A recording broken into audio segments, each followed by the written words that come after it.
Merci maître. Seconde plaidoirie, cette fois-ci en défense de Kevin Geek. Donc maître Palot.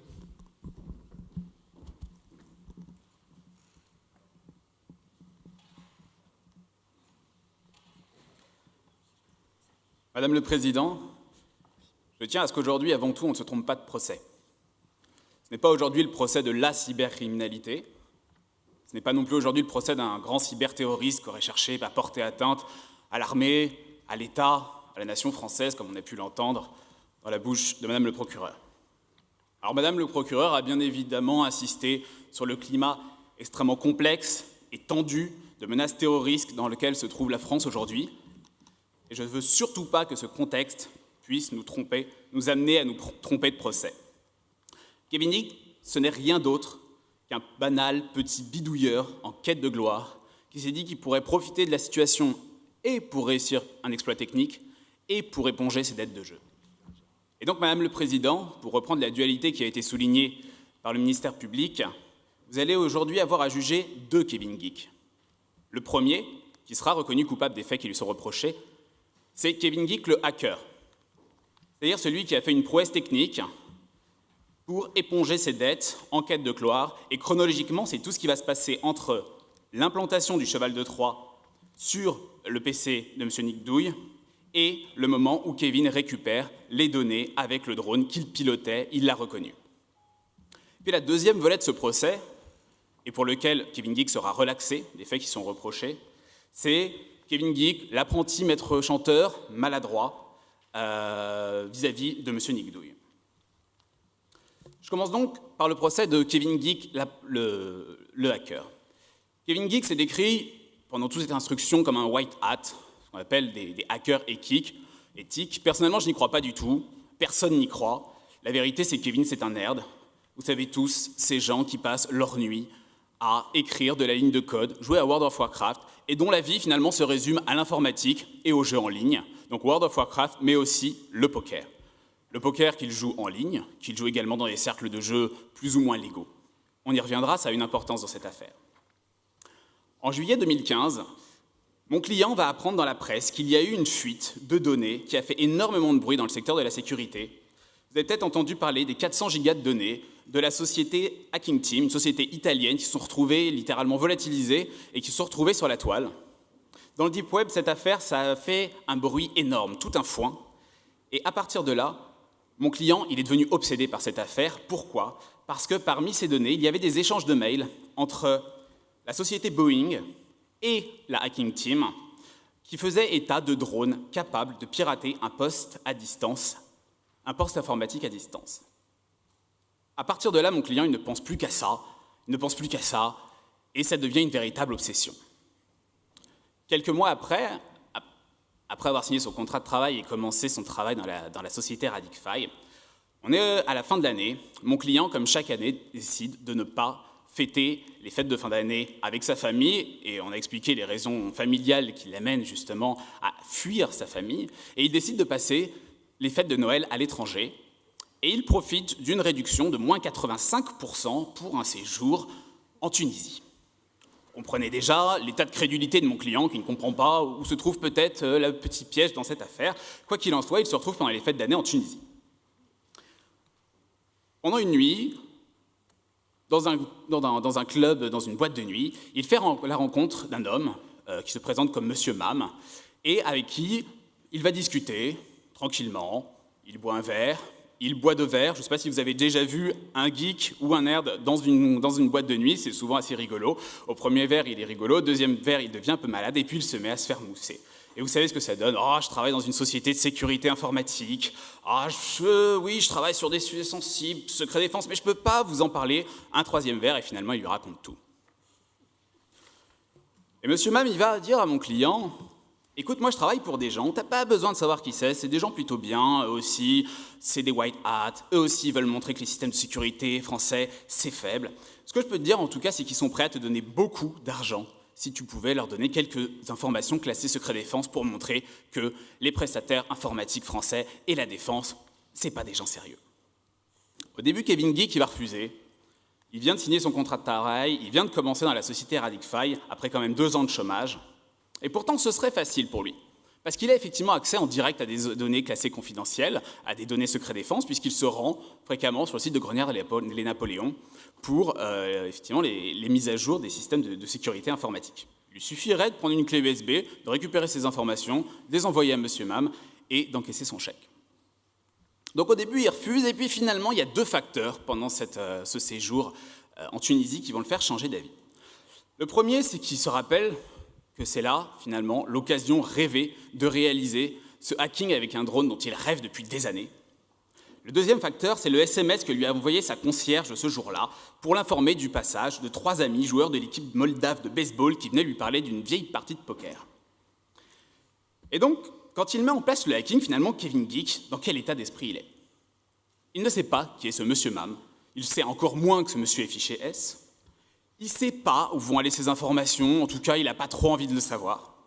Et il se croit même très malin, puisqu'il a, d'une certaine manière, l'impression de profiter et d'escroquer monsieur M en lui faisant financer un hacking, donc ça sera l'achat du drone, l'achat de tout le matériel, voire un peu plus d'argent, alors qu'il lui suffirait finalement d'une clé USB à 8 € achetée sur Amazon.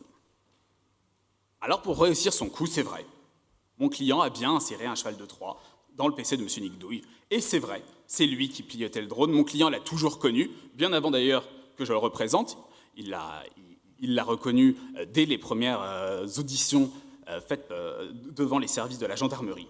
Mais son intention, en revanche, ça n'a jamais été de dérober des informations bien précises. Son seul objectif, c'était réussir une prouesse technique et éponger sa dette de jeu. Il n'a strictement rien à faire des données qu'il va collecter pour la bonne et simple raison qu'il n'a aucune motivation de nature terroriste et aucune affiliation, à tout le moins consciente, avec des réseaux terroristes. Et là-dessus, je ne vois pas encore une fois comment on pourrait douter de sa bonne foi. Si son intention avait été de nature terroriste ou de récupérer des données bien précises, de les divulguer sur des sites terroristes, est-ce qu'il ne lui suffisait pas de récupérer ces informations en direct sur le PC de M. Nicdouille? Une clé USB, l'affaire était pliée.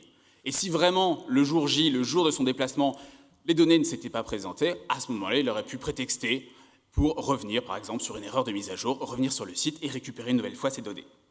C'était quand même plus discret, ça évitait de laisser toutes les traces qu'il a pu laisser avec l'utilisation de ce drone et qui l'ont évidemment conduit aujourd'hui à être inculpé. Alors on va me dire que ce contexte n'enlève rien au fait que ce comportement constitue un maintien frauduleux dans un système automatisé de traitement automatisé de données et des faits d'introduction frauduleuse de données. Et nous, on ne le conteste pas. Même les plus gentils hackers tombent sous le coup de cette infraction. On sait bien que le motif n'a pas à être pris en compte dans la constitution de l'infraction. Néanmoins, là où je pense évidemment que l'état de mon client est fondamental, c'est dans la décision et dans la peine que vous allez prononcer. On ne sanctionne pas de la même manière un cyberterroriste et un geek qui a fauté pour une espèce d'excitation technologique et parce qu'il se sentait acculé par ses créanciers moldaves. Quand, il y a quelques années, un collectif de hackers a piraté le site drogue.gouv.fr, il a modifié le message officiel, et c'est une histoire réelle, je cite, il a modifié le message officiel de la manière suivante. « Le cannabis, j'en ai fumé. Je préconise une prise intensive, au minimum 2 fois par jour, pour essayer de se sentir bien dans un monde dirigé par nos chers technocrates. » C'était pas très bien. C'était pas très bien, et pour autant, quelle a été la sanction qui a été prononcée? Entre 1 000 et 3 000 € d'amende avec sursis. Une exception tout de même, il est vrai, le chef de file a écopé de 4 mois de prison, mais avec sursis. Mais je pense que dans cette affaire, le fait qu'il ait été l'un des développeurs de la police nationale n'a pas spécialement plaidé en sa faveur. C'est pourquoi il me semble que pour tous les faits relatifs à des atteintes à un système de traitement automatisé de données, une sanction devra être prononcée, mais une sanction néanmoins mesurée. La société ne peut pas, d'un côté, porter au nu les hackers. Il faut quand même savoir que des sociétés comme Google ou Microsoft offrent généralement entre 10 000 et 40 000 $ pour tout hacker qui réussirait à s'introduire justement frauduleusement dans leur système. Et d'un autre côté, la justice française ne peut pas prononcer des sanctions totalement extravagantes. Il faut donc une sanction, mais il faut une sanction mesurée. Et enfin, cette absence de mauvaise intention de mon client, elle est également à prendre en compte dans le vol de données. Sur le plan purement juridique, je rejoins tout à fait effectivement la position du ministère public qui nous dit qu'aujourd'hui, il y a un texte spécial, puisque nous avons un législateur qui adore créer des nouveaux textes spéciaux quand Finalement, ce n'est totalement inutile, mais il y a un texte spécial qui réprime le vol de données, et la Cour de cassation l'a reconnu de manière plus générale dans un arrêt, l'arrêt Bluetooth du 20 mai 2015. Mais ce qu'on doit retenir de cette affaire Bluetooth du 20 mai 2015, c'est la sanction qui a été prononcée avant par la Cour d'appel de Paris contre le hacker. Une affaire d'une très grande gravité, puisque dans cette affaire, Bluetooth avait tout de même subtilisé 8000 documents confidentiels de l'ANSES. L'ANSES, qui, excusez du peu, est un OIV, c'est un opérateur d'importance vitale. Et ces documents, il en avait diffusé une partie dans la presse. La sanction prononcée contre Bluetooth, 3 000 € d'amende. Aujourd'hui, les réquisitions sont de 18 mois avec une partie de prison ferme. Le tribunal appréciera. Donc aujourd'hui, Kevin le hacker, c'est un petit cyberdélinquant, ce n'est pas un grand cyberterroriste. Et j'en viens donc à la deuxième partie de notre procès, celle qui concerne le prétendu chantage dont aurait fait l'objet M. Nick Douille. Ce chantage, il est finalement très intéressant parce qu'il est révélateur de l'insouciance et de l'immaturité de mon client. La première question qui se pose, et je réponds là-dessus à l'expertise, c'est comment il va récupérer les informations bancaires et d'assurance de M. Nick Douille. Selon le rapport d'expertise, j'ai noté, on nous dit « M. Geek a sans doute », quand même pas très précis, « sans doute utilisé la même méthode qu'au site de Grognard et Napoléon pour pirater le PC de M. Nick Douille ». Et là, personnellement, j'ai vraiment du mal à comprendre. Mon client serait physiquement allé au domicile de M. Nick Douille, aurait installé un cheval de Troie et dans tous les cas aurait survolé le domicile de M. Nick Douille. Pourquoi ? Pour récupérer quelques données bancaires et d'assurance. C'est-à-dire qu'il aurait, dans un premier temps, volé des données extrêmement sensibles et dans un deuxième temps, il aurait pris le risque d'utiliser exactement le même mode opératoire uniquement pour récupérer 3 petites données sensibles et faire un chantage minable sur les réseaux sociaux. Ce qui s'est passé en réalité, c'est beaucoup plus simple. C'est que quand Kevin récupère les données sur le site de Grognard et Napoléon avec son drone, il fait le tri de cette masse d'informations qu'il a, et à cette occasion, il tombe effectivement sur les données bancaires et les données d'assurance de M. Nick Douille. Apparemment, ce monsieur utilisait son poste personnel, enfin son poste professionnel également pour gérer ses petites affaires personnelles. Et c'est là qu'il a un moment de faiblesse. Il a toujours ses 3 amis joueurs de baseball moldave et joueurs de poker qui l'appellent sans arrêt, qui passent chez lui, et il se dit qu'il va continuer à éponger sa dette vis-à-vis de ses créanciers. Et donc ce petit chantage un peu pathétique a 2 choses à en retenir. La première, c'est que ça confirme ce que je m'évertue à dire depuis le début. Quand Kevin Geek hack les systèmes de la défense, il n'a aucune véritable mauvaise intention et surtout pas des intentions de nature terroriste. S'il pensait vraiment vendre ses données à des personnes en lien avec des réseaux terroristes, est-ce qu'il aurait pris le risque de faire un petit chantage à 3 francs 6 sous en utilisant le même mode opératoire ? La réponse est non. Le client, c'est quelqu'un, c'est un petit délinquant de bas étage, ce n'est pas un grand cyberterroriste. La deuxième chose, c'est que dans cette affaire, on a de vrais problèmes de droit. On veut faire condamner mon client pour toute une série d'infractions, du chantage, du cyberharcèlement, peut-être de l'extorsion de fonds. On a sorti qu'il y avait quand même un petit peu de flottement dans cette affaire du côté du ministère public. Et moi, j'ai beau lire le dossier, j'ai beau retourner mon code pénal à peu près dans tous les sens, je ne comprends pas. Moi, je ne vois aucune infraction constituée, ou tout du moins aucune infraction dont la preuve serait rapportée. Prenons le cyberharcèlement d'abord. Le texte nous dit que le harcèlement doit avoir pour objet ou pour effet une dégradation de ses conditions de vie se traduisant par une altération de sa santé physique ou mentale. C'est une infraction effectivement très utile aujourd'hui pour les adolescents qui se font harceler sur des applications comme Gossip et qui conduisent parfois à des situations dramatiques, notamment le suicide. Mais est-ce que dans cette affaire, le ministère public nous rapporte le moindre rapport d'un expert ou d'un médecin qui montrerait une telle altération des facultés physiques ou mentales de M. Nick Douille ? Aucune. Sur le chantage, de la même manière, le Code pénal prévoit qu'il faut la volonté d'obtenir ou de tenter d'obtenir quelque chose en menaçant de révéler ou d'imputer des faits de nature à porter atteinte à l'honneur ou à la considération de la personne. Est-ce que la révélation d'un numéro de carte bleue ou d'un contrat d'assurance porte atteinte à l'honneur et à la considération de la personne ? Monsieur Nick Douille, évidemment non. Alors ça aurait été le cas, effectivement, s'il avait révélé que la carte bancaire de M. Nick Douille avait été utilisée pour l'achat d'un compte premium YouPorn. Là, d'accord. Mais en l'espèce, ce n'est pas le cas. Et enfin, alors là, c'est un peu la cerise sur le gâteau, la question de l'extorsion de fonds. Là-dessus, c'est du jamais vu. On vient nous dire que l'infraction est constituée parce que M. Nick Douille, la victime quand même dans cette affaire, ne brillerait pas par son intelligence. J'ai noté, Madame le procureur. La démonstration du ministère public, finalement, elle repose sur une présomption de débilité de la victime. Chapeau bas, il fallait oser. Je tiens quand même à rappeler que nous vivons dans un état de droit, que c'est au ministère public de rapporter la preuve des faits qu'il invoque à l'appui de ses réquisitions, et que s'il juge opportun vraiment d'invoquer le crétinisme de la victime, qu'il ait au moins le courage d'en rapporter la preuve. Et donc la conclusion de tout ça, c'est qu'en ce qui concerne le petit chantage dont a fait l'objet M. Nick Douille, le tribunal n'est saisi d'aucune infraction qui pourrait réellement être reprochée à mon client, et nous demandons donc la relaxe des faits de chantage, de cyberharcèlement et d'extorsion de fonds. Néanmoins, Madame le Président, vous entrerez en voie de condamnation, c'est certain, mon client en est parfaitement conscient, sur les faits de hacking qu'il a réalisés par l'intermédiaire de son cheval de droit et du drone. Mon client a reconnu les faits, tout en sachant qu'il perdrait instantanément son poste dans la société Radicfy, et croyez-moi, par les temps qui courent, c'est déjà une sanction particulièrement lourde. La question qui se pose maintenant, c'est quelle sanction pénale? Ici, encore une fois, la personnalité de mon client est très importante à prendre en considération.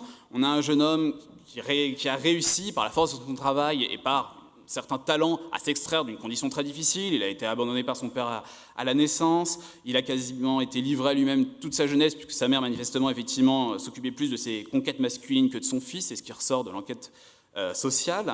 Et il a été ensuite élevé dans une famille nombreuse, recomposée, dans laquelle son beau-père n'avait manifestement pas grand-chose à faire de lui.